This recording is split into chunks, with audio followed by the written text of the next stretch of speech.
Hello guys, in today's English speaking video we are going to discuss about how to tell past activity. Past मध्ये ज्या काही गोष्टी तुम्ही केल्या त्या इंग्रजीमध्ये कशा बोलायच्या. सर फर्स्ट डे मध्ये आम्ही आय सोबत वर्बचा पहिला फॉर्मचा वापर करून इंग्रजी बोललो, बट काल ज्या गोष्टी मी केल्या त्या इंग्रजीमध्ये मला सांगायच्या आहेत तर मी कसं सांगायच्या. डे 2 ला मी कशा प्रकारे इंग्रजी बोलण्याची प्रॅक्टिस करणार. चला स्टार्ट करूया. सिंपल पास्ट टेन्सचा उपयोग करून तुम्ही डे 2 ला इंग्रजी बोलणे शिकू शकता. सर सिंपल पास्ट टेन्स तेच तर आमच्या डोक्यात बसत नाही ना, म्हणून तर आतापर्यंत आम्हाला इंग्रजी बोलता नाही आलं. चला स्टार्ट करूया. सिंपल पास्ट टेन्स म्हणजे एकदमच सिंपल आहे. सब्जेक्ट सोबत जो काही व्यक्ती आहे, सब्जेक्ट करता त्यासोबत तुम्हाला वर्बचा लावायचा आहे सेकंड फॉर्म.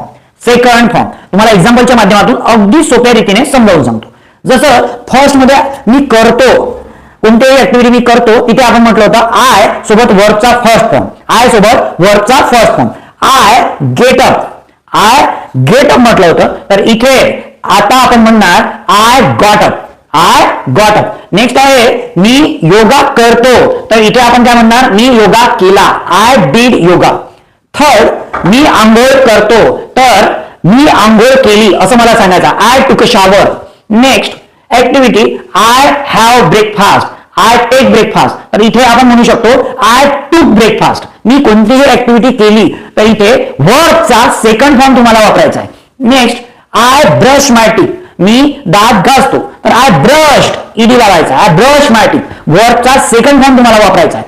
नेक्स्ट ऍक्टिव्हिटी आहे आय गेट ड्रेस. मी कपडे घालतो, तर इथे आय गॉट ड्रेस. मी कपडे घातले.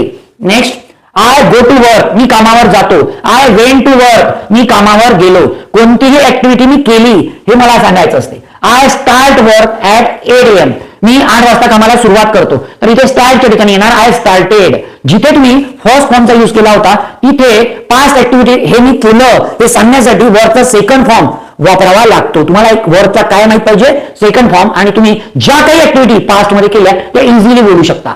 आय वर्क मी काम केलं. आय प्लेड क्रिकेट मी खेळलो. आय स्टडीड मी अभ्यास केला. I swam in the river मी नदीमध्ये पोहलो. कोणत्याही गोष्टी तुम्ही केल्या या सांगण्यासाठी आय सोबत वर्बचा सेकंड फॉर्म यूज करा आणि इंग्रजी काय तुम्ही केलं पास्ट मध्ये हे अतिशय अस्खलित आणि करिझमॅटिकली फिअरलेसली तुम्ही बोलू शकता. तुम्हालाही अशाच प्रकारे करिझमॅटिकली कॉन्फिडेंटली फिअरलेसली इंग्रजी बोलायचं असेल, तुम्हाला वाटत असेल आपल्याही मुलांना इंग्रजी बोलता यायला पाहिजे, तर अशाच प्रकारचे व्हिडिओ बघत राहा आणि इंग्रजी तुमचा बोलण्याचा प्रवास आजच सुरू करा. कंटेंट आवडलं असेल तर व्हिडिओला लाईक करा, चॅनलला सबस्क्राईब करा आणि तुमच्या जवळच्या मित्रांना व्हिडिओ शेअर करा. Thanks for watching this video.